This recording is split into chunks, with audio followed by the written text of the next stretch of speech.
Mga igsoon, maayong adlaw kanatong tanan mga igsoon. Mga igsoon, punta pagpasalamat sa tungkol nga Dios tungod sa paghatag ug maayong panglawas kanatong tanan ingon sa tipok natong kinahanglan matag adlaw ana siya naga-provide sa atong kinahanglan.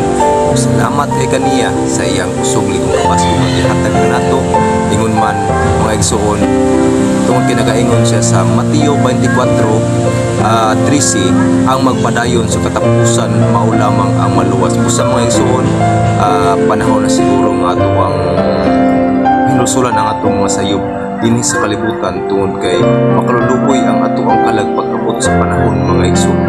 Tungod kay lumalabay lamang kita sa kalibutan. Basin pa unya o mahiagom sa kalautan ato ang kinabuhi o ang ato ang kalag mga igsoon.